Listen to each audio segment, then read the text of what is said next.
"The more I study, the more passionate I am." Those are the words that Yingying Zhang told her mother after she obtained her PhD and decided to go back to school to continue her education. She wanted to explore everything she could through study, to read the words written by other academics, absorb all the knowledge that was available to her in this life, and live a life that she felt was worthwhile. And she was well on her way to doing that. Yingying Zhang was born in Nanping, Fujian Province, to Rangeo Zhang and Lifeng Ye, and from the beginning of her life, she was excited to learn. She was endlessly fascinated with the world, wanting to break things apart and put them back together, and she spent her entire life doing that. She was constantly questioning the world, curious as to why it was the way it was. Her diaries, which were published in the amazing documentary Finding Yingying, showcased a woman with an endless zest for life and learning. She would stop at nothing to obtain her goals. She was meticulous, scheduling her life down to the second, in order to make sure she accomplished everything she wanted for herself. And when she arrived in the US to conduct research on photosynthesis and crop productivity for the University of Illinois Urbana-Champaign, she was excited. She couldn't wait to be amongst her peers, to garner more knowledge,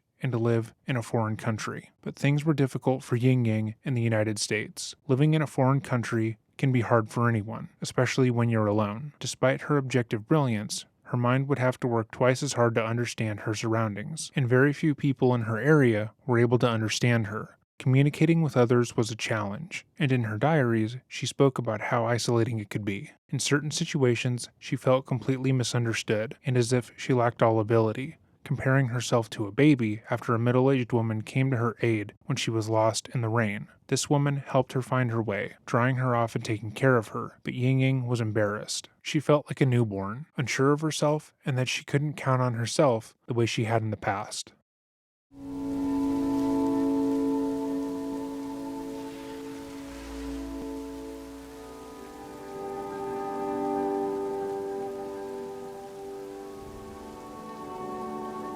Life. Today, I went to apply for a social security number. After exiting the school gate, I could hardly see anyone. I felt a little afraid. The wind was so hard, my umbrella couldn't keep out the rain. My glasses were covered with raindrops. My hair was dancing frantically with the wind. I am alone in this foreign country. There are not many people like me on the road. Cars were passing by, and I was thinking it must be very warm inside the car. There's nobody to ask for directions. I always put my faith in people to help find the way. It turns out that's only true in China. I went into a laundry, feeling warm.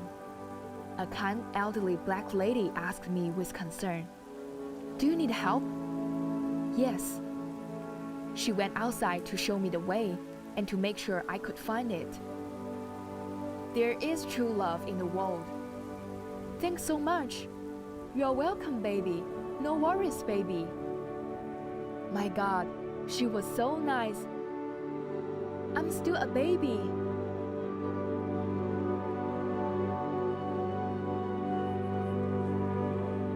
Sadly, shortly after that diary entry, Yingying would go missing, and her brilliant life would be taken from the world. Welcome back to another episode of Dreading, or if this is your first time here, welcome. Today we are going to be covering the case of Yingying Zhang. This case, like the majority of the ones covered on this channel, came recommended by multiple of our subscribers, and for good reason. If there is a case you would like to see us cover, or you are trying to get more attention on, feel free to leave it in the comment section down below, or email me at dreading.official@gmail.com. That said, YouTube has been turning off the comments on some of my older videos, so if comments aren't available, feel free to email me. I've also been running into a number of issues with both YouTube and the legal system, but I am working to overcome these as we speak. I want to be clear, even if this channel is struck and completely unprofitable, I will continue to make content, as over 400,000 people are here, a number of which I am endlessly appreciative of. With all of that said, let us begin. On June 9th, 2017, Yingying had a relatively busy day scheduled. She kept a relatively tight schedule every day, physically noting everything from when she showered, when she practiced speaking English, down to when she ate and worked out in her diary. She had left her apartment at around 8 a.m. and gone to the university's library to study for 4 hours straight. She then went back to her apartment for lunch, before preparing to head out once more to sign a lease for an apartment in the area that she was interested in moving into. However, she would never make it to her apartment. She sent a text to the leasing agent, letting them know that she was on her way, but was running a bit behind. Yingying assured them that she would be at the apartment by 2:10 p.m. and was still keen on looking at the apartment. Yingying had carefully planned out her journey, and she knew that she would need to take 2 buses to get to the complex. Online, the bus route indicated that both buses picked up and let out on the same side of the road, but it was only as the second bus was departing on the opposite side of the street did Yingying realize that that wasn't the case. According to witnesses who had seen her trying to flag down the departing bus from the other side of the road, Yingying was obviously distressed. According to her own records, she was incredibly punctual and took her schedule seriously, so running behind stressed her out to a great deal. The bus didn't stop for her, despite her obvious signaling, and she was left waiting, clearly upset, and she was never seen again.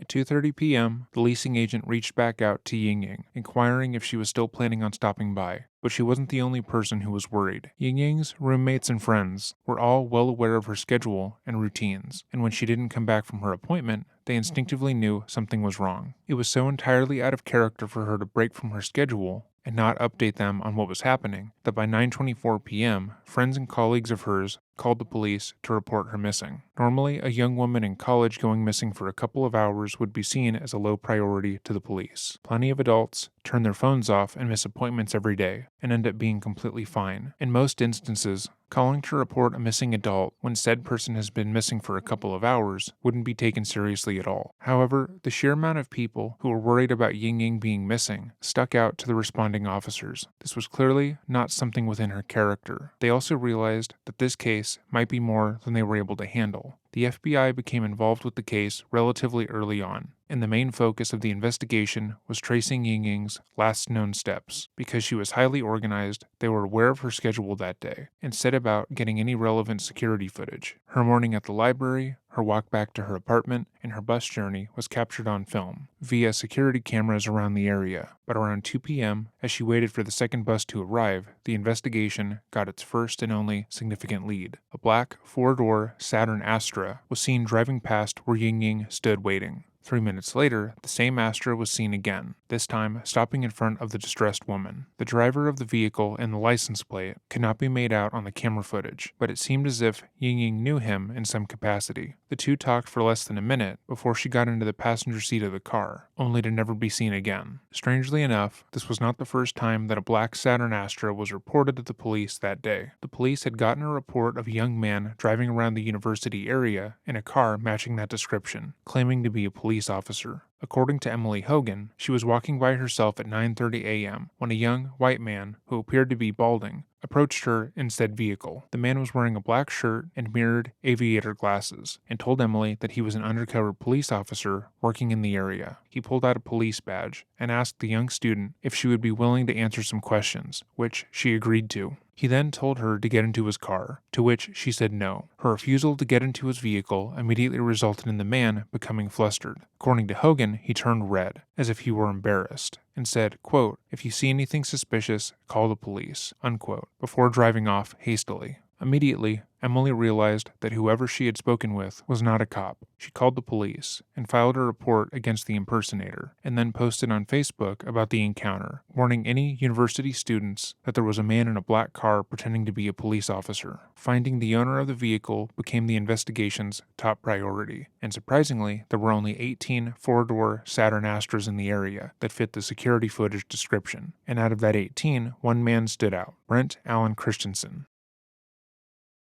Brent Christensen was born June 30th, 1989, and to the majority of people who knew him, he was just your average guy, if only a bit odd. He had a tendency to zone out and stare at people for long periods of time, and this made being around him fairly uncomfortable, but many people described him as otherwise pleasant. He was a former PhD student at the University of Illinois, having graduated from the University of Wisconsin-Madison in 2013 with a bachelor's degree in math and physics, and graduated with a master's degree in physics from the University of Illinois, Urbana-Champaign, in May 2017. However, those close to him knew him to have a darker side. According to court records, Brent dealt with a significant amount of depression, which psychologists theorized was tied to his narcissism. Brent saw himself, or at least wanted to see himself, as a genius with an unparalleled intellect, but he found himself falling short often. Little failures in his life were seen as monumental disasters, and he felt as if the world and everyone in it was against him. His depression made it hard for him to sleep, with him often staying up for days until he passed out. He would lock himself away, drinking heavily and abusing various prescription drugs, all while playing video games. These spirals caused him to be incredibly close to failing out of school. In his impaired state, he would go online and search up the most graphic content he could watch. Videos of people being beheaded, blown up, or assaulted were his favorites. Oftentimes, he would go on serial killer forums to discuss various murderers. He had a special connection to Ted Bundy, who he believed to be the best serial killer. Much of his time on these forums was used to discuss what he would have done in the murderer's place, and how he would go about raping and killing women to make sure he would never be caught. On the website FetLife, he discussed in detail how he would like to abduct, rape, and kill a woman using various items in his home, including a large duffel bag he seemingly bought just for the occasion. He would fantasize about how to hurt people, and as his fascination grew, the more interested he became in making these fantasies a reality. His wife, Michelle Zortman, watched as her husband turned into a husk of his former self, and was incredibly scared of him. When she became aware that he was failing out of school, she told him that something needed to change or else she was going to leave him. Not wanting to lose his wife, Brent began to see a counselor at the University of Illinois, where he discussed his depression and substance abuse issues, alongside his growing desire to hurt and abuse women. He told the counselor about how sometimes he would drive around scoping out various people and determining if they would be a good victim or not. Despite this, the counselors would do very little in the way of getting him treatment and protecting the women in the area. The fact that he had previously graduated from college immediately made him stand out amongst other suspects, as whoever had kidnapped Yingying from the campus area would have to have been comfortable there, so much so that their being there didn't attract attention, and as a former student, Brent was more than capable of doing that. Police went to Christensen's home the night of June 12th, just 3 days after Yingying had gone missing, and asked him where he was when Zhang was last seen June 9th. Christensen feigned ignorance to her disappearance, despite the fact that the search for Yingying had been heavily reported on. A wide-scale search was underway in the area, and the kidnapping had happened mere miles from his home. But according to Brent, he didn't pay attention to the news all that much. When asked where he had been on the 9th, he claimed that he couldn't quite remember, as he didn't pay attention to dates. He then clarified to the police that he was either sleeping or playing video games all day, as he had been doing that all weekend, but had no one to corroborate his story, as his wife had been out of town, visiting her boyfriend. Oh, Jesus. Christensen appeared oddly nonplussed when speaking to the police, strangely relaxed about the entire ordeal. He seemed neither surprised nor interested in the fact that his car matched the one that was seen talking to the missing woman, and according to some officers, appeared bored by the entire interaction. Police officers appearing at your doorstep with a search warrant in conjunction to a missing persons case is at minimum an unexpected inconvenience, especially if you have nothing to do with the disappearance. But seemingly, Christian was bored and uninterested. When asked if they could take a look at his car to rule him out as a suspect, he nonchalantly agreed, telling them that he had recently gotten it cleaned over the weekend, as his wife had asked him to before leaving. They photographed the car, noting that it had a cracked hubcap in the front passenger side, and that the interior was remarkably clean for an older vehicle. Notably, the passenger seat was spotless, as if it had been scrubbed thoroughly. But besides his strange demeanor and the fact that his car matched a very general description, they had nothing to go off of. In the days following their first interaction with Brent, the FBI was able to enhance the footage that they had gotten from the security camera, which yielded a surprising result. They found that the Saturn Astra that Yingying was last seen entering happened to have one noticeable physical characteristic that separated it from the others: a broken hubcap on the front passenger side. Out of all 18 potential suspects, all of which had been questioned and their cars photographed, Brent had been the only person who had a broken hubcap on his car, and immediately he was brought in for further questioning. The following took place on June 15th, just 6 days after Yingying had gone missing, and 2 days after their initial contact. The police are coming into this interview already knowing that Christensen is behind Zhang's disappearance. At the very least, he helped abduct the girl and knows where she is. They are operating at a stark advantage in this situation, as they have direct proof that Brent had been the last person to see her alive, and had no reason to lie to them. Throughout this interrogation, the officers will allow Brent to lie to their faces with little to no pushback, as the more he lies about what had occurred, the more they can use it against him in court. 24, I'm trying to think. I bet the 24 hours. Yeah, and I assume you guys came at midnight, that this is a priority, so I assume that it would get go too fast. But Yeah. Brent's tone is incredibly calm and measured given the situation. It's 12 a.m. He has just been brought in by the police to talk about a missing persons case days after his car has been searched and photographed. Any normal person would be incredibly stressed out, asking why they are there and demanding answers, but not Brent. He is calm, collected, and understanding. Well, we're going to talk about that in a little bit, but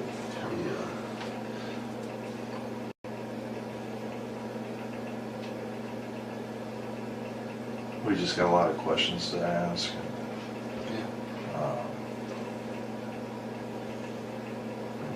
We want to get this resolved so everybody can move on with their lives. Sorry about that, Brent. Our system's running a little bit slow. I don't know, there's storms coming in. We're getting power outages. Okay. Wow, this changes it a lot. Like I said, you're home. My name is Anthony Manganaro, especially with the FBI. I'm assigned here in Champaign. And then this is Eric? Yeah, Detective Eric Stuyvesant. Detective with University Police, okay. We are investigating the disappearance of Ms. Yingying. Because we are in my offices and it's late at night, I'm going to read you your advice of rights, okay? Again, this is a voluntary interview, so at any time you're done, we'll drive you back home. That's the end of it, but just kind of given that it's late and stuff like that, abundance of caution. All right. The FBI and the police do not read you your rights depending upon the time of day, or because they are in their offices, but the interrogator wants to make Brent as comfortable talking to them as possible. He already knows he's a suspect, given that this is his second time speaking with the investigators, but they want to put him at ease as much as possible. So, before we ask you any questions, you must understand your rights. You have the right to remain silent. Anything you say can be used against you in court.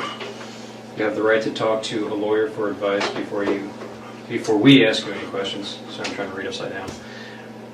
You have the right to have a lawyer with you during questioning. If you cannot afford a lawyer, one will be appointed for you before any questioning if you wish. If you decide to answer questions now without a lawyer present, you have the right to stop answering questions at any time. If you understand these rights, if you have any questions about these rights, ask now, ask anytime. If you do wish to talk, you can sign. I'll sign as a witness, and we'll go from there.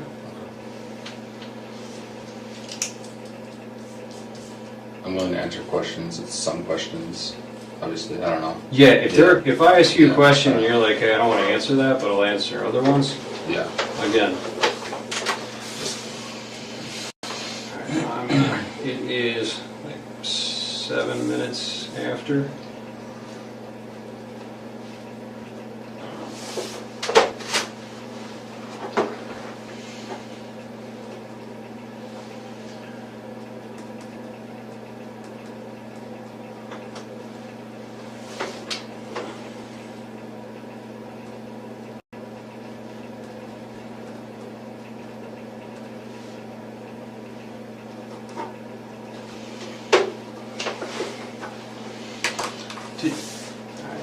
I'm gonna, where's my notepad?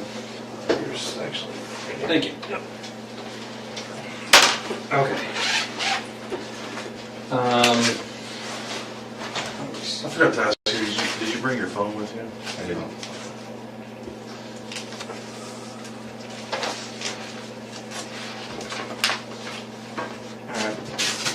Now, I'm going to apologize ahead of time because I know that you've already spoken with my colleague, Joel. This chair is... It's like broken, isn't it? Yeah, it's very broken. It's... Yeah, can you... Yeah, I think mine's broken too. Thank you. We're gonna play musical chairs. Yeah, that's a lot better. It's like I feel like it was leaning back away from me. All right, so I know that You spoke with my colleague Joel. I've briefly been able to talk to him. We've been kind of running all over the state. So if you can kind of give me a recap of what you told him, I would appreciate it. Okay. Our investigation, as I'm sure Joel probably told you, is the disappearance of this woman, this young lady, and the most viable tip that we had referred to a black Saturn Astra. So that's why he came and talked to you the other day. Do you remember what you told him? And I'm not going to hold you to it if there are certain details you forget. The interrogator is up to date with everything involving this case, especially the details involving Brent, who at the time is their only solid suspect. However, he is opening the floor so Brent can give his own interpretation of what's going on and begin to bury himself. At the current moment, all Brent knows is that there was a car vaguely matching his that Yingying was seen getting into. As far as he knows, this was a description given by a third party, which can be easily discredited, and not something that was captured on camera, which gives him some deniability. They are careful to tell Brent they are working on a tip, and not that his car has been successfully matched, and that he was the last person to see Yingying alive. While operating under this incorrect assumption, he will distance himself from the scenario as much as possible, which can be used to discredit his narrative later on. The more details he gives about what he did on June 9th, the better. So they were just checking out all of the Saturn Astras in the area. I know it's a pretty rare car, so probably a short list. Yeah. He asked where my wife and I were during, I think it was 2 to 3 on Friday. And I mean, I graduated a couple weeks ago, so I'm looking for jobs right now. So, Okay. I mean, I was either playing video games on my computer or taking an afternoon nap. So I was unable to produce an alibi. I looked into certain things to try and see if I could get some kind of info for an alibi. I sent some texts around that time, but none exactly between 2 and 3. I let them come in the apartment. They searched for stuff. I let them come in the car. They searched for stuff there. That was pretty much it. Okay. 10 minutes, 15 minutes, getting my info. What'd you graduate in? Master's in physics. In physics? Yes. Wow, that's way smarter than me. Thanks. This is an example of the ego up technique. The interrogator wants Brent to be as comfortable as possible talking to him, and he wants him to feel as if he is the smartest guy in the room. That way, Brent will be more likely to let his guard down and implicate himself. And I'm assuming that's over at the U of I there? Yes. Okay. You said your wife was out of town. Yes. The guys mentioned something about Wisconsin. Correct. Is that correct? That's correct. Okay. You guys are originally from there, or is Yes. that okay? Do you know what days she was in Wisconsin? Like late Thursday night, early Friday morning until Sunday evening. Yeah. She looking for a job, or? No, she has a job here. She's just on a Okay. road trip. Cool. Oh, the job center. Wait, what? I'm sorry, I may have misheard. Oh, no, she has a job already. She was on a vacation. Oh, On a road okay, trip. got it. Yeah. Okay. I'm seeing some old friends up in Wisconsin and stuff. Yeah, more or less. Yeah. Cool. All right. You mentioned that you thought you possibly sent text messages between, the hours of 2 or 3, so you weren't able to find any. That's correct. Do you recall any text messages they sent that day, or like were there? Oh yeah, there were one. times? I actually left. Well, I didn't. They didn't look through the phone, but I was showing them texts on my phone. Okay. Like someone sent me a text at like 1:30. I responded at like 3:45 or something Okay. like that. So, there are texts around it. Yeah, but maybe not. Not exactly that between 2 specific. and 3, and that's why I think I was probably lying down and sleeping, just because, like, especially now, I'll typically do stuff in the morning, look for jobs, apply to a few, and, like, I lie down to sleep, Yeah. wake up, respond. It definitely fit. since that. Okay. So. Was that kind of pattern of kind of looking for jobs, kind of having a little relaxation after graduation, was that typical of the entire week prior? Yeah, pretty much. Okay. Yeah. It's, Do you remember specifically if you sent any applications out online or if you visited any places on Friday. throughout the week? Throughout the week, I haven't had any in-person interviews. I had a phone interview on Thursday, and Anything on Friday? Okay. Do you remember if you sent an email or anything on Friday? I did. With the I resume, checked. or- I checked. Oh, you checked. Okay. Was that on the email account that you? Yeah, just my. Joel first- said he had an email for you. But, Yeah. I didn't see what it was. It's just my first and last name at gmail.com. Okay. So I didn't really send any Yeah. emails that day. So. Okay.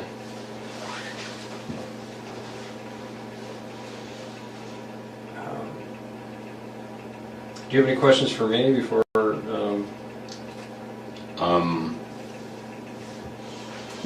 Why am I under suspicion? Is it just my car, or is there anything else? Again, imagine you are woken up at 12 a.m. and told you need to speak to police involving a missing persons case. You talked to them once before, only a couple days prior, and you have nothing to do with this person's disappearance. Not only that, you didn't leave your home the entire day of the event, making it impossible for you to be implicated in this crime. The casualty in which he asks this question and the fact that he only asks it after talking for 10 minutes is not normal. I mean, that's, a large portion. I mean, it is a very unique car. Like I said, our search warrant is just for the car. Yeah. So we can, Yeah. look into it. We can, Of course. see what we can find. And, of course, you could also turn around and exonerate you completely. I mean, talking about a Okay. very rare car. Yeah. So,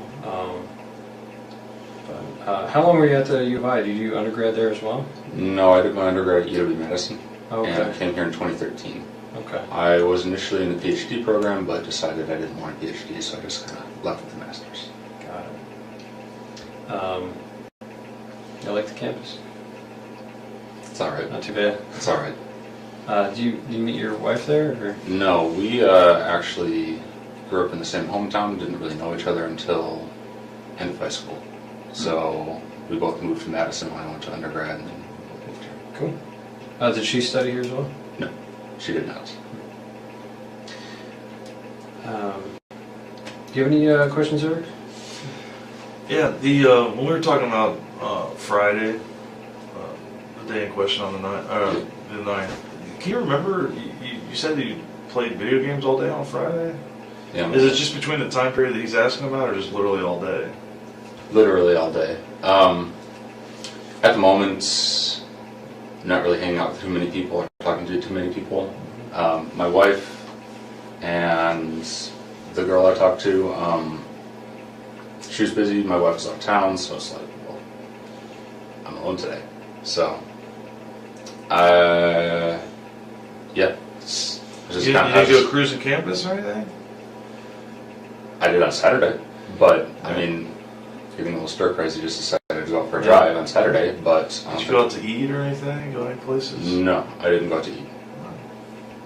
What other vehicles do you guys own? We You own own a 2000 Camaro as well. That's right. Is that one primarily yours or your wife's? It's primarily mine. Really? So, Is that the car that she took on the road trip, or how did she go on a road trip? the other person's car. It was her and another person. So, I'll typically drive the Camaro.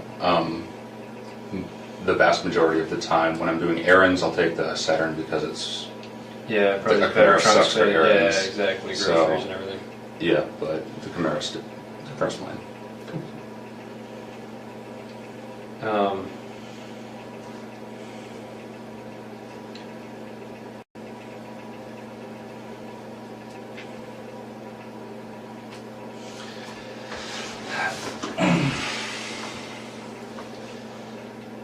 Look, you know that we didn't bring you all the way up here to talk about video games and what you had for lunch that day. Yep. Why do you think that we brought you up here? Because the car I own was seen picking up a girl that's missing. Brent fully acknowledges that the car that was seen picking up Yingying was his, and not that it was simply the same make or model of a car that could belong to 17 other people. Acknowledging this fact after going over his routine and everything he had done on June 9th is important, as he had no reason to leave out the fact that he had talked to Yingying that day, unless he had done something illegal. Yeah. Yeah. So who was driving that car other than you on Friday night? On Friday the 9th. You're driving your car on the 9th, weren't you? Does anybody else have access to that car? No one has access to the car. Okay. So how many sets of keys do we have to that car? 2. And where were they on the Friday? One, I would have had one, and my wife would have had one. And hers were in Wisconsin, right? Yeah. And what do you keep on that keychain? You keep both sets of keys, right? One for the Camaro, or do you have separate sets? I have one keychain, but sometimes I take the Camaro keys off of it. So. Now let's talk specifically about Friday. Okay. Okay. You went to school for how long at the U of I? Since 2013. Since 2013. Yeah, so you're very familiar with our campus. Not really. I never really talked to anyone. So So you're kind of a loner? okay. And you would have went to Loomis Lab, you said? Yes. Okay. Yeah, that was my main place. Okay. That and the attached buildings. But specifically on that day, okay, when you originally told the agents that came to your apartment that you just played video games all day long, and you didn't leave the apartment. Yeah. But it's fair to say that we know that that's not true, correct? Why would I lie? This is the kind of response you would expect from someone you know personally who was lying to you. If someone's first response, when met with an overt accusation, is something along the lines of, "Why would I lie?" they are likely lying, and hoping that your trust in them, that they are a good person, overrules any suspicion. Brent doing it in this circumstance is incredibly suspicious, because there are a million reasons why he would want to lie about seeing Yingying, but he feigns obliviousness to them. I mean, Maybe there's some misunderstanding why we're here, because like I said, we're not just looking for a needle in a haystack. I'm sorry, let me take that back. We are looking for a needle in a haystack. yeah. But my point is, you're making it sound like we just randomly came across your vehicle of the 1,400 Astros that are in the state of Illinois. I have So seen video. what would have happened that day that brings us to you? Probably that I live in Champaign. I mean, I've never seen one before, an Astro. So, Okay. No, well,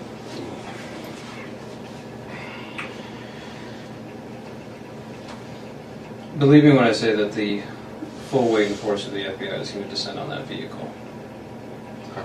and all that entails. Okay. Okay. Right now, my primary concern and why I've been out till midnight, and these guys have been out till midnight every single night, is we're trying to find this girl. It's raining outside, it's nasty, she's a foreign student who's only been here for a few weeks. I want to find her. I'm asking for help. I know. I mean, I've got her getting into your car. I need to know why.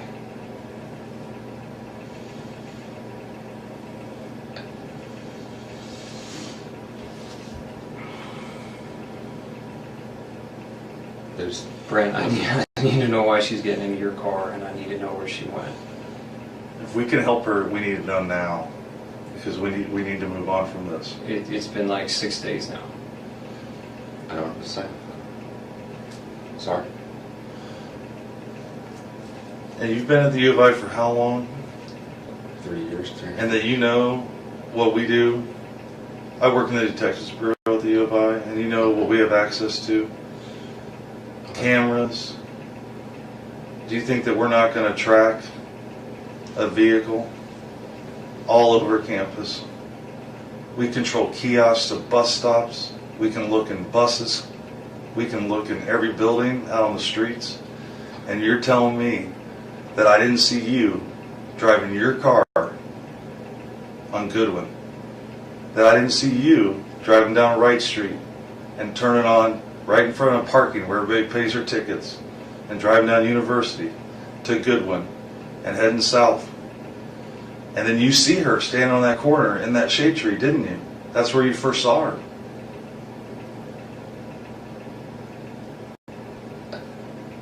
And then you turned on Clark. And we still have cameras. I've seen the videos. I didn't see me. You've seen what we've allowed you to see. Can I see this stuff that you're talking about? Do you think that we brought you up here to show you video? We want to understand why you did it. Yeah. We want to understand why you stopped her to pick her up. Was it to give her a ride? Are you afraid to tell us that you gave her a ride? Maybe you wanted to make a couple bucks as an Uber driver, and she told you I had to go sign a lease at One North, and you're like, oh, I know where that's at. I'll drop you off. If you're afraid to tell us that you gave her a ride someplace, we can work with you there. But I know that you picked her up. I know you did. I saw you in your shirt, arms fully extended.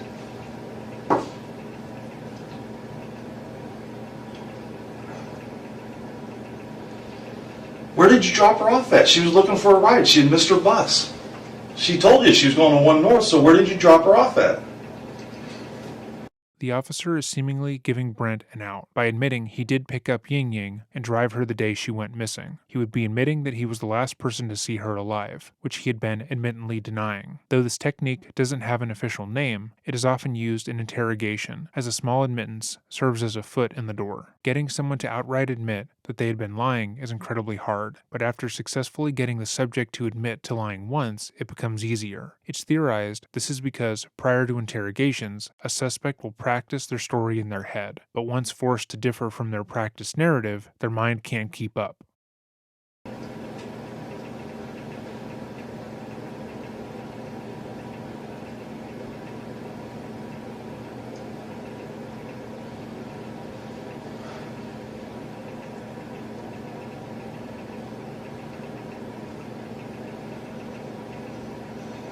Maybe I'm getting my days mixed up then. Okay. I thought I drove around on Saturday. I did pick a girl up. I don't remember where. Okay. I saw her picture. I don't think it was her though. Do you remember the girl's name that you picked up? No, she was talking very broken English. Brent has begun to show signs of high stress. As he talks, he is shaking his head, rubbing his hands together under the table, and appears to be out of breath. He is so stressed at the situation unraveling before him that his body is reacting as if he is working out. But he is now admitting that he might have picked up Yingying, and trying to validate his previous lies by simply saying he had mixed up the dates. Okay. Tell us about what happened. What time of day was that? Early afternoon. I don't really remember. Okay. I was just driving around. I saw a girl and she was very distressed. Okay. So I stopped my car and looked at her. I Okay. asked her if she needed help. I talked to her for a little bit, not much. I gave her a short ride, a couple blocks. Okay. She freaked out and got out. Okay. That's all it was. Was this when you got on the north side of the railroad tracks on Goodwin? When you went across University and you drove on north? Did you let her out by the hospital or by the railroad tracks? Or where did you let her out at? I don't really remember specifics. Was it close to where you picked her up? Yeah, it was relatively close. It was in a residential area. Okay. So I'd never really been over there before. I had no reason to. Okay. I mean, When you say she freaked out, what did she do? Did she start throwing things at you? Did she scratch you? It looks like you have a scratch on your right bicep there. Is that from? I scratched myself in my sleep. That's from me. Okay. So she just freaked out. So she's sitting in the front passenger seat of your vehicle? Okay. Has anybody else sat in that front passenger seat since she got out of the car? probably. Not with me, but with my wife probably. I mean, So other than your wife, I don't who know. else sat in the front passenger seat with you that you know? maybe a guy she's hanging out with. Your wife? Yeah. Okay. I don't know. I don't Okay, think so- it was her. And if it's her, not again. Okay. I want to find this girl because I know she's alone and scared out there, and we don't Yeah. have any contact with her. So you said you picked her up. Yeah. You went a couple blocks away into a residential area. Do you remember if you went north? I went north for sure. Okay. I mean, I know my criminal directions. Yeah. Okay. So you went So north. that was relatively close to Loomis. So All right. To where? it was relatively close to Loomis. I'm somewhat Loomis? familiar with that area. Where you dropped her off or where you picked her up? Where I picked her up. So Oh. I'm serious when I say I'm pretty antisocial. I pretty much just go to Loomis area, that parking lot there, and then go home. Okay. But I knew my general area, Mhm. and I don't remember exactly where I was. Okay. Where did you drop her off at? There's a residential area, I guess a little north of Loomis. The same street you picked her up from, right? Yeah, north of that place. That would be Goodwin Avenue that you were on. Okay. So And you're facing north when she gets in the showed car. me her phone, and I was like, broken English. She said, "I'm going here." So she was showing your phone like a maps program? Yeah. Okay. And I saw it was north, so I started driving north. And she said something like, "Turn left after a couple blocks." Maybe she said something else, because that's really when she started freaking out. Okay. And she wanted to get out of the car, get out, try to pull in the door. It's locked because the car auto locks. Mhm. I unlocked, she got out. That was it. Where were the streets at? Do you remember? No, I don't remember.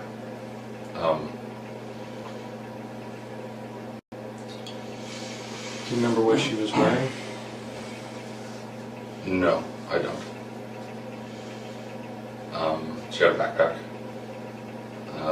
jeans. Did she have anything on her head?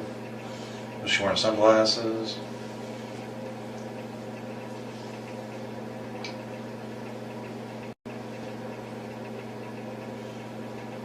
Did she have tennis shoes on or flip-flops?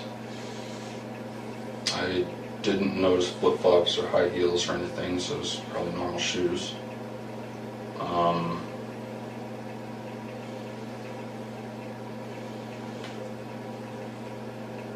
What was her ethnicity? You said she had trouble speaking English. What was She was her? Asian. She was Asian. She was Asian. Okay. Um, What do you think? How old do you think she was?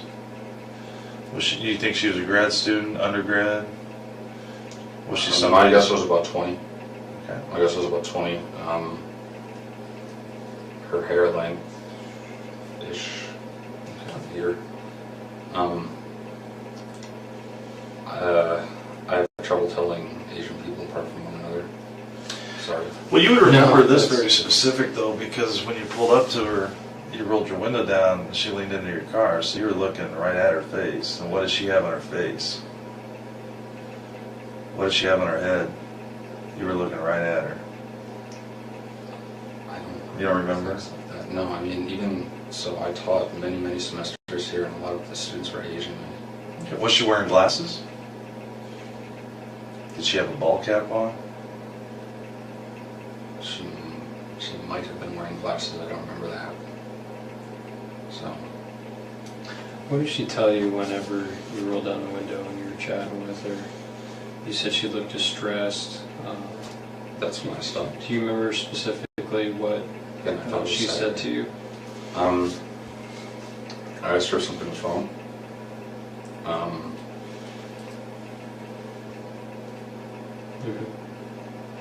What'd she say to that? She said, "I'm late. I need to get somewhere," or something like this. I was wasn't exactly out of it, but just kind of like, oh, I'm going to help this random person, so kind of weird in the first place. So she said she was running late for something? Yeah. And I was like, oh, okay, well, can you ride? Because again, I was just turning around. So, Did she say where she was trying to get to? You mentioned showing the phone with the mask. she said she had a meeting with her professor. So, it's like, all right. Yeah, I don't remember us talking for that long, and there really wasn't much said. She, like, when I told her my name, she didn't really hear it, so I had to say it again a few times. So, her English was really bad. Maybe I wasn't speaking properly either. Yeah, I mean, we really didn't talk about much. There really wasn't much said. She looked freaked out, so I took her to ride. So how long do you think that she was in your car for? Less than 5 minutes. Not long Less at than all. 5 minutes. Not long at all. There's just a few blocks, and I apparently took a wrong turn compared to what she said, and that was enough to spook her. Brent is once again comfortable with the narrative he is trying to put forward, completely unaware of how entirely unbelievable it is. Say he is telling the truth. He picked up a young Asian woman and drove her a short distance. As he already asserted earlier in the interview, he very rarely goes outside and speaks to other people, so this happenstance was greatly out of character for him. That same day, he finds out that a young Asian woman who looks identical to the one he picked up that day is now missing. Then later, he is questioned by the cops because she was seen getting into a car that looked exactly like his. Why wouldn't he offer up that information earlier? Had he had nothing to do with the crime that occurred and everything he was saying was truthful, informing the police that he picked her up, then dropped her off safely would remove him from suspicion, even if he got the dates confused and admittedly believed that he picked up a girl the day after. Most people would be forthcoming to the police about that, should they question them. Brent hiding this information only makes him look guilty. I don't know. So when you crossed the railroad tracks, did you turn to the left or to the right? I don't remember railroad tracks. So, those are a little further up, I think, aren't they? But I mean, I don't know, again, I don't know the area that well. Those are before the hospital, pretty close. I don't know if I was that far up. So, I mean, I have no reason to go up that way because it's...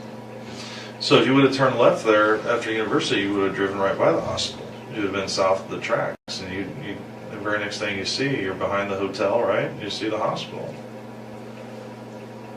I see. Yeah, You said you went to a residential neighborhood Yeah, I'd like when to you see turned the when map. she said turn left. I would like to see the Yeah, map. I'm working on Yeah, it. I know the area very well.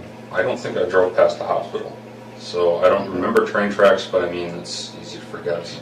But So So you said you kicked her out of the car in a residential neighborhood. she got out of the car, I Oh, didn't. she got out of the car? She wanted to get out. Like, that's why I let her out. Because she was freaking out. Yeah. Okay. And she was saying things that you didn't understand. Because you, Uh, she thought you took a wrong turn. Yeah, and something was up, I don't know, something like that. So, yeah.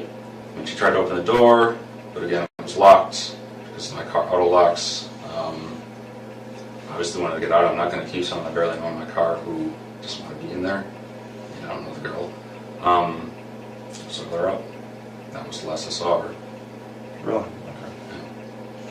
right. I mean, I would have told us earlier, but I mean, I thought it was Saturday. Can I move this around a little? Thank you.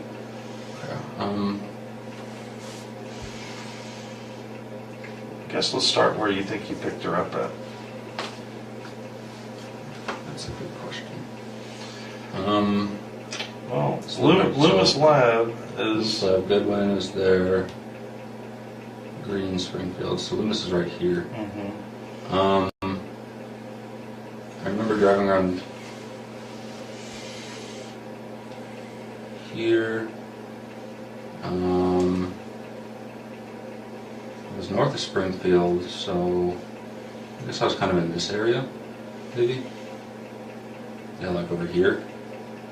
I remember being by the quad. Do you remember driving by Wright Street, where the little Circle K is, and the big Beckman Institute that is a landmark on a university? I don't think I drove past Beckman. That doesn't ring a bell.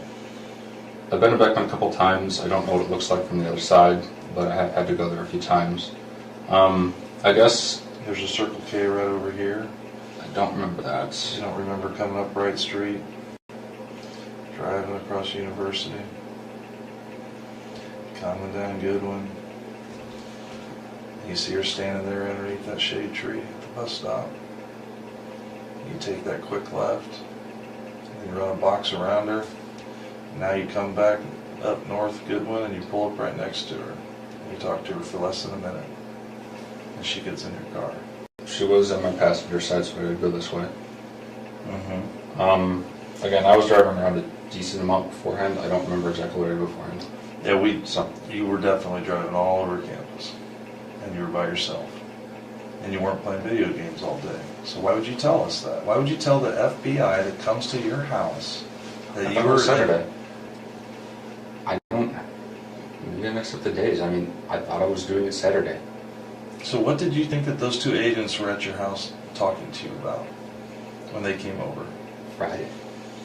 That's why. I mean, Friday is a day? Or Friday, or they're there to ask you if you picked up an Asian female and gave her a ride? about Friday. I mean, they were asking me about Friday between 2 and 3. So I told them. I mean, maybe I got my days mixed up. You know, I said a little bit ago. I thought I was doing this Saturday. But you didn't bother to tell them, oh, I didn't. I played video games all day Friday, detective, but I actually did pick up a female on Saturday. You didn't feel the need to give them that information? And it might be important? I mean, Alright, so you go northbound through University. Where do you go next? Do you remember? I turned left, so it looks like I did go past University. This must be the residential area I was talking about then. So I must have went past University. Yeah, for sure. So I drove a little more than that. So I must have turned left somewhere up here into this area. And that's where I would have dropped her off. For sure. So just for, you were showing the area of Hill Street and was that Beaslin? I don't know exactly where in here I was, but I mean, just looking at this, yeah, I mean, if this is Goodwin, Springfield's right here, I was in this area here. I'm assuming this is a residential area. Do you remember seeing a grade school off to your right? Did you get that far north where you would have saw Martin Luther King Junior High or elementary school right there? I don't know. I don't know. Where'd you go after? Home. Straight home? Yeah, that was enough for me for that day. Okay. Where did you see her walking out?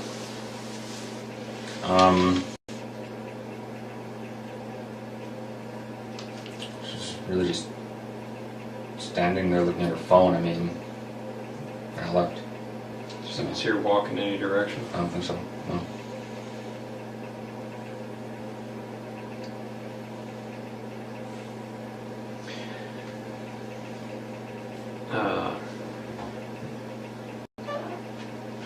I'm going to ask a personal question. Don't take it the wrong way. You mentioned your wife went on vacation with another friend. You mentioned that there's another guy she hangs out with. You mentioned there's another girl you hang out with. Do you guys have a We're in an fairly open open relationship? Okay. Yeah, I have a girlfriend. She has a boyfriend as well. Okay. Some kind of strain between us as well, in an unrelated way. Okay. It's not because of the open relationship, it's just a strain. So, Every marriage goes through some rough patches. yeah, Yeah. I mean, How long's that been going on, that strain? a few months. A few months. I mean,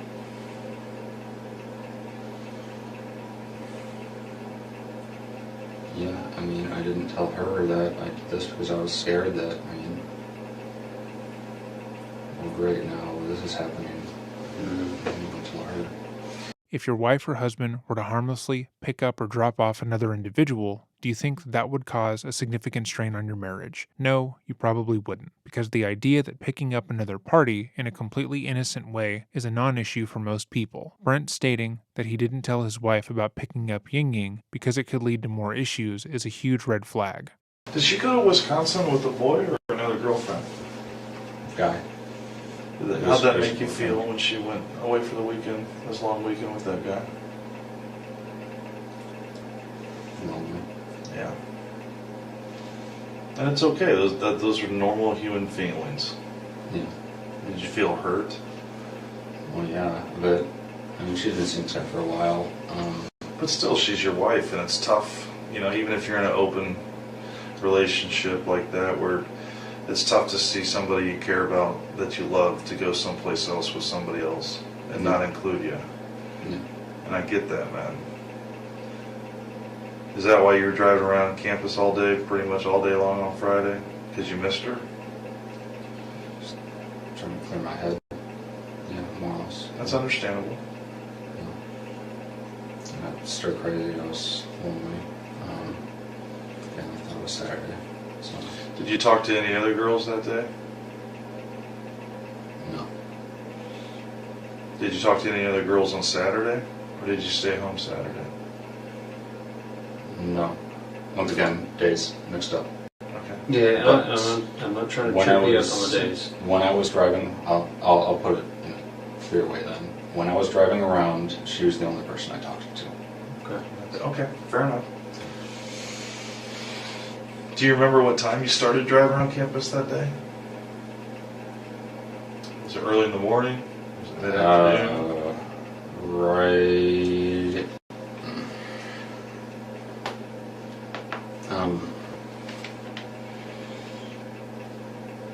After I ate lunch, but it was an early lunch. Where'd you eat lunch at? Did you eat in Savoy? No, at home. No. Were you down in Research Park at all before you saw her that day? Down in Research Park. Down by the I Hotel? How far down?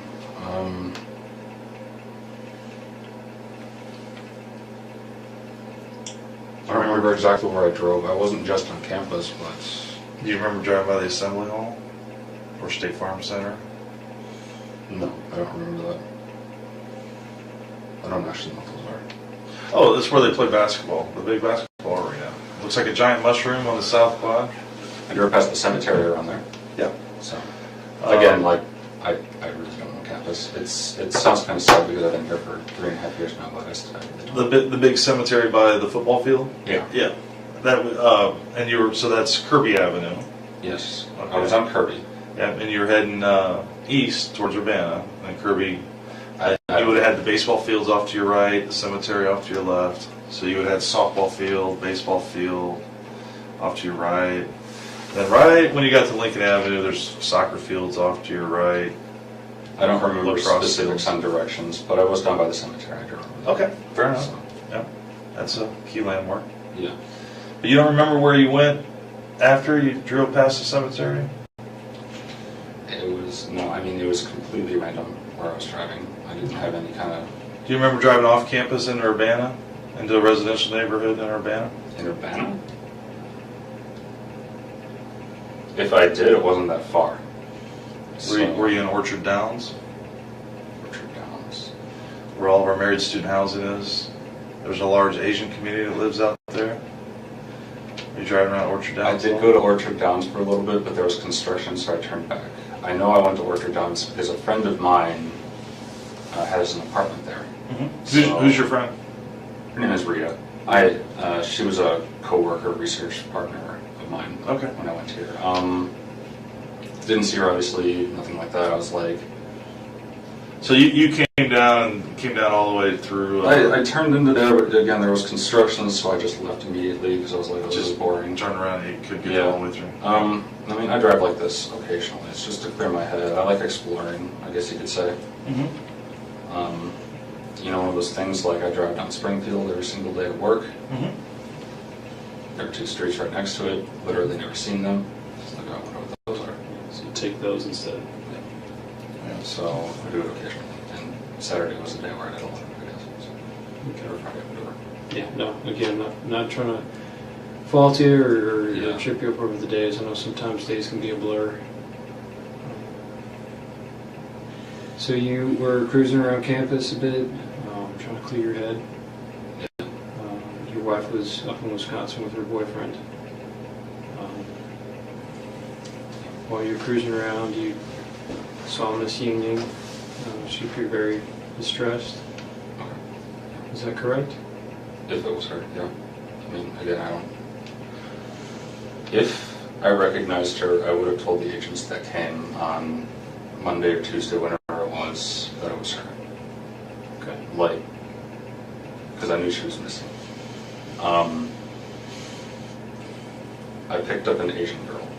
I thought she was about 20. Okay. And from there, you went north on University. She was trying to point out directions on her phone. Yeah. You turned left into the neighborhood. She started panicking. And got up. And that's all that happened. And then I went on.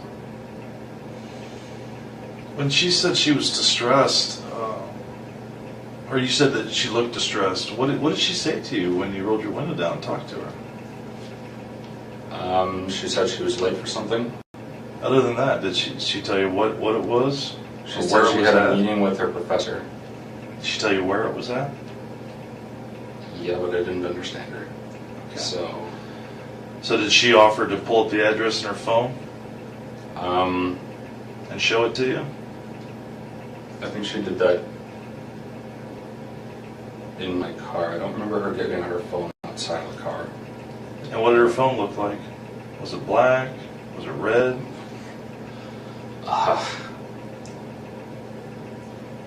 Do you remember what kind it was? Like Android or iOS? Wasn't my type of phone, I can tell you that much. What kind do you have?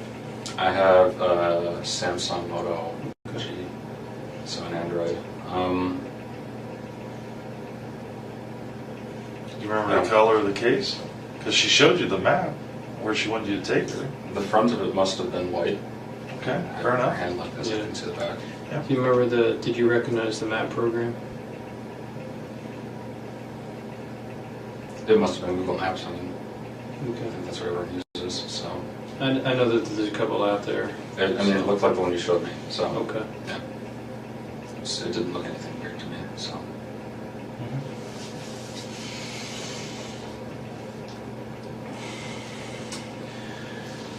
Again, my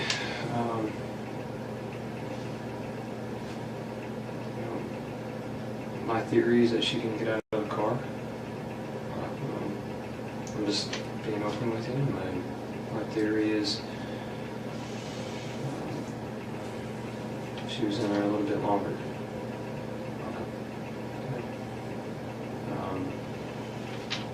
I'd like you to be more forthcoming with me because, again, I need to find where she is.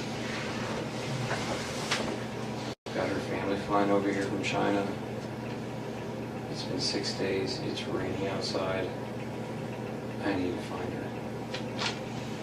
We have 600 Chinese students that have volunteered to look for her. What I can tell you is that we will find her. Now, when we find her is up to you. Because you know, and we know, that she didn't just get out of your car. So we need to know where she is now, so that we can move forward from this. But if you maintain that she just got out of the car and walked away, it's very difficult for us to move forward. Were you hoping for just kind of like a quick tryst with her, or see if trying to pick her up? I mean, that would have been nice, but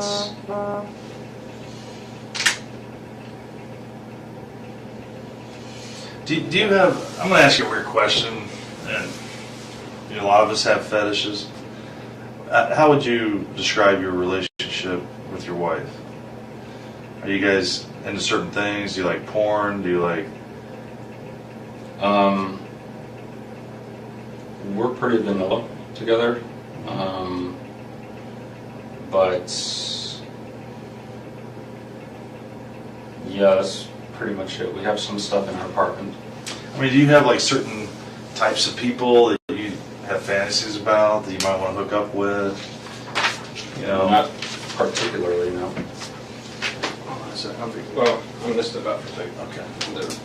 I mean, have you ever like, you do realize like everything you tell us, we fact check regardless of what you tell us. So, Yeah, I know. like stuff like YouTube videos that you've seen Okay. regarding Asian women. Do you like videos of Asian women? Like Korean women? Like K-pop songs and stuff. I mean, Maybe. I like all types of women. Okay. And that's the truth. So I don't have an Asian fetish. But something drew your eye to her because Distressed. you were cruising all over, and if she was truly distressed, I mean, there was an e-phone stand right behind her. She could have pushed that button and got help. And she didn't ask you for help per se. She asked. She needed to get to. She was late for something, Yeah. and that's so you offered to give her a ride. Mm-hmm. Now, I've been doing this. I'm 45 years old. I've been policing basically since I was 21 years old. Young Marine, living out in Quantico, Virginia. I've had a gun on my belt for basically most of my adult life. Okay. And I get that sometimes people lie to me. I don't get upset over that. I don't take it personal. You know, a lot of times people, they tell me truths, and then, or they basically, a little bit of truth here, a little bit of truth there, but just to try to stay the course, to make me believe that they're telling me they're being entirely truthful. But you and I know that here and now, what we're talking about, you're not being entirely truthful with us. And at this point, we're trying to help you. We're trying to help her. We're trying to help her family. I don't think that you're a bad person. Something happened though, and something got out of control. And we need to know where she's at. Because the longer she's missing, we're going to find the answers to all these questions, whether we do it now or we have to do it 2 weeks from now. But we're going to put this behind us, and everybody's going to move forward. And this is a time for you to be entirely honest with us. Her family is coming to China to look for their daughter. Do you have any sisters? Yeah. What wouldn't if your sister was missing, even if it was because of you, wouldn't you want to help for the closure for that family, for your loved ones?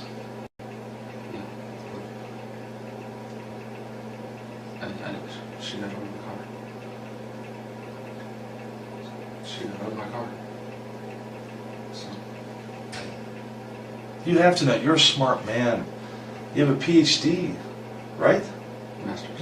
Masters. Oh, you got out of the PhD. You're still a smart man, is my point. So you have to understand how technology works. How do you think I knew that she Googled the address to 1 North? How do you think I knew that? 1 minute after getting in your car. How do you think I knew that? We know that she didn't get out of your car. You need to be honest with us. Help us put this to rest. Help us bring her back to her family. You can do that. You can do that. You can do it right now.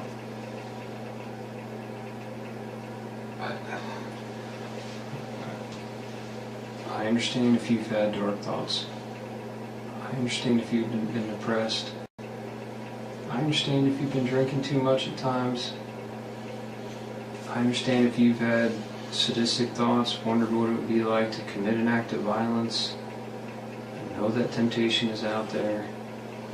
I need to find her. I know she got in your car. You went with her.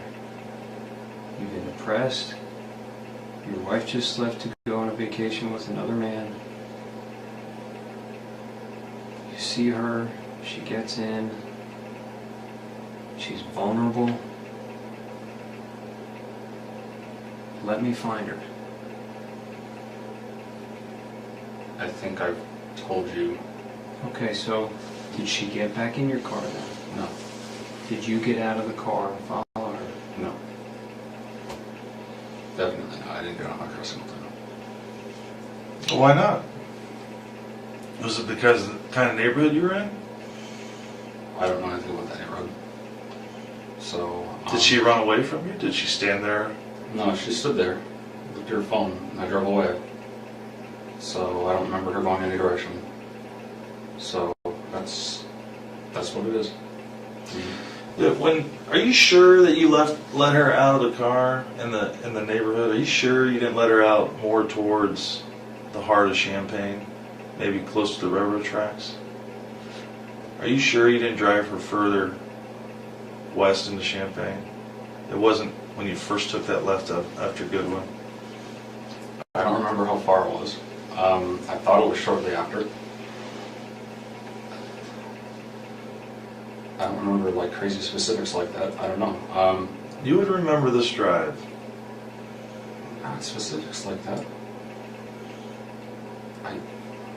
Like how far are you talking? Like a mile or two? No, not that far. I don't think so.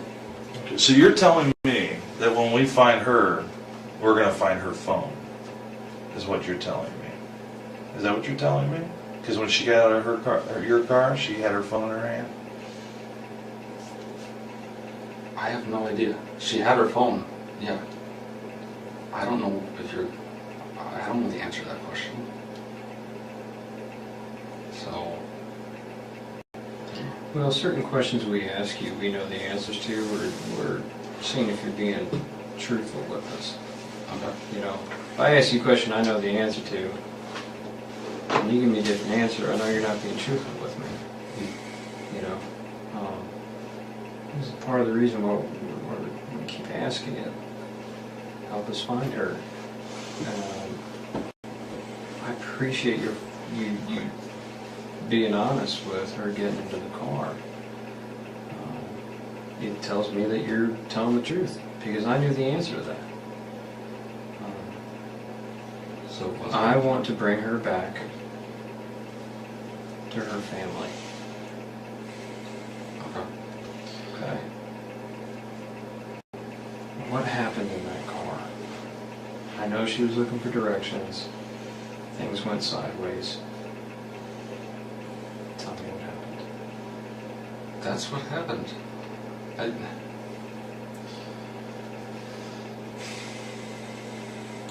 Were you attracted to her at all?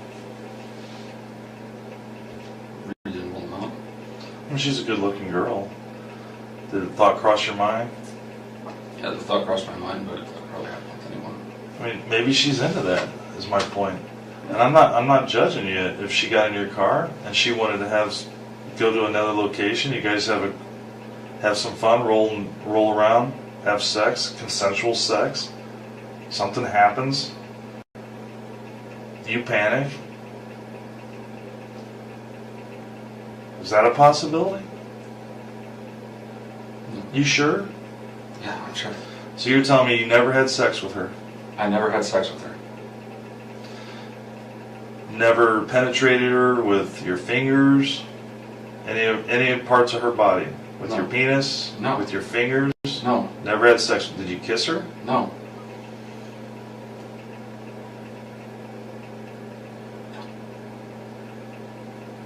Okay.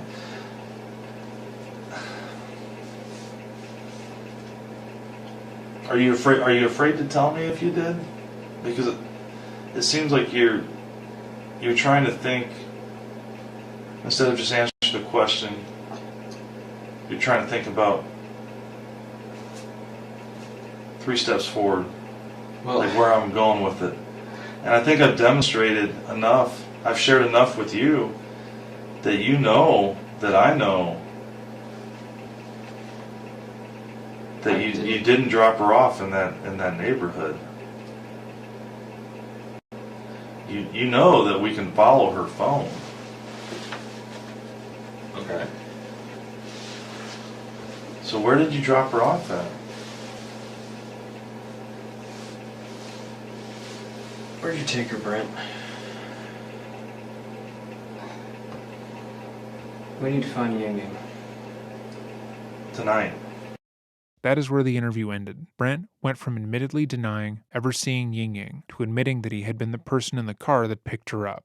As the interview was underway, a search was happening simultaneously at Brent's home. The investigators found 3 reddish stains on the defendant's mattress, 2 smaller stains in the middle of the mattress, and a large stain at the end of the mattress near the wall, all of which were swabbed and taken in for testing. When they pulled the bed away from the wall, they saw that there was a significant amount of blood that had stained the carpet, which they also took. On the other side of the bedroom, they found an aluminum baseball bat. The bat seemed unassuming. However, when sprayed with luminol, it showed that the bat had been previously covered in blood. However, it would take a while to process the DNA, so Brent was let go. After the interview, he was placed under constant surveillance, and his girlfriend, Tara Bulis, was approached by the FBI. They informed her that they had evidence against Christensen that put him under suspicion. Tara, who had only been dating Brent for a couple of months at that point, stated that there was no way he would have hurt Yingying, and agreed to wear a wire when speaking to her boyfriend. Tara informed the police that Brent wasn't an abusive person, but in the months they had been together, she had introduced him to the BDSM lifestyle. He was her dom, but only because she had taught him how to be. At this point, the investigation into Brent had already unearthed the fact that he had bought multiple restraints and items that could be used in a kidnapping, but Tara stated that those items had simply been used consensually with her. He had also mentioned kidnapping and murder to her multiple times in their text messages, but that, she said, was entirely role-playing. She was adamant that she would wear a wire in order to prove Brent's innocence. That way, the investigation could move on to whomever had taken Yingying. 2 days after the interview, Brent spoke to the police and FBI again, this time offering explanations to certain things he believed might make him look suspicious. He told the investigators that 6 days prior to Yingying's disappearance, he had bought a large duffel bag. He had posted about the bag on FetLife, stating that he would use it to transport a kidnapping victim to and from his residence after killing them. He stated that he had only bought the bag in order to transport a cat tree to his girlfriend's house. However, when Tara was asked about this, she stated that didn't occur. He also claimed that if their investigation found any blood in his car, it was his own, as he had previously cut himself in the car. During this interview, agents asked him to physically take them to where he claimed he had let out Yingying. Brent agreed to this, but ultimately could not be specific about the area, claiming that he no longer remembered. 3 days after, Yingying's family, along with the Chinese Students Association at the University of Illinois, helped organize a vigil. The vigil was meant to spread awareness about her disappearance, keep her name in the news, and potentially gain new leads. Though Yingying had been missing for about 20 days at that point, people were still hopeful that she could be found. Brent, despite being the sole suspect, decided to go to the vigil alongside Tara. Unbeknownst to Brett, she was wearing a wire, and it was at this vigil commemorating the beautiful life of Yingying that he gloated about her murder. When Tara asked Brent why he, the sole suspect, wanted to go to the vigil, he stated, quote, "I just wanted to see how many people were here. They're here for me," unquote. During the vigil, he went on to describe in graphic detail what he did to Yingying. Before I continue, the following is taken from court records, and as such is incredibly graphic. If you aren't in a space to mentally take on this information, please exit the video now, and have a wonderful day. I'll give you a second to click off the video. He tricked Yingying into getting into his car, pretending to be an off-duty police officer, who would have no problem taking her to the apartment complex. Yingying believed him, as he had a fake badge, and thought he was just being kind. Once she was in the car, he bound her hands, then drove her back to his apartment. Brent was a foot taller and 100 pounds heavier than she was, and overpowered her easily, pinning her down before cutting off her clothes and sexually assaulting her. However, he told Tara that he hadn't been able to finish because he, quote, got bored. After assaulting her, he choked her for about 10 minutes. She fought the entire time, refusing to let him kill her. Annoyed, he brought her into the bathroom, placed her in the bathtub, and repeatedly hit her with the aluminum bat. According to his testimony, this split her head open, but she was still alive. He then stabbed her in the neck, and when she tried to fight back, he cut off her head. After killing her, he set about cleaning up after himself. He dismembered her body, distributing it between 3 garbage bags, which he then placed in dumpsters around the area, along with all the items she had brought with her. He spent the rest of the week cleaning his apartment, removing every trace she had ever been there, besides the mattress that he had raped her on, and the bat that he had used to beat her. As Tara and Brent attended the vigil, he bragged about how he committed the perfect murder, how Yingying will never be found, and how even if the cops have the murder weapon, they will never convict him without a body. He also claimed that Yingying is just the latest in a string of murders he had committed throughout his life, starting when he was 19. But that was proven false, as Brent had thought his girlfriend was into the idea of him being a serial killer and wanted to impress her. In the recording, which has not been released to the public, Tara asks Brent what makes his ideal victim, and he begins to point out other women at the vigil out. He makes note of their height and weight, stating that women between 110 pounds and 100 pounds are easier to control, and then denotes that he can never do what he did to Yingying to her because she's bigger. The day after the vigil, the FBI arrested Brent and charged him with kidnapping. When the case went to court, Brent's lawyers admitted that he killed Yingying, but that it wasn't his fault because he was depressed. His wife was dating another man, and he had started doing BDSM, which is obviously ridiculous. Brent was found guilty and sentenced to life without the possibility of parole, which is more than he deserves. If you have made it to this portion in the video, thank you for watching. Please consider watching the movie Finding Yingying, as it goes over her life in fantastic and illuminating detail. Her family has also set up the Yingying Fund, which is an endowment fund made to help support international students in crisis and their families. I will leave a link for more information down below. If there are any cases you would like to see covered, let me know by leaving a comment down below, or email me at dreading.official@gmail.com. Thank you so much for watching, and remember to stay safe.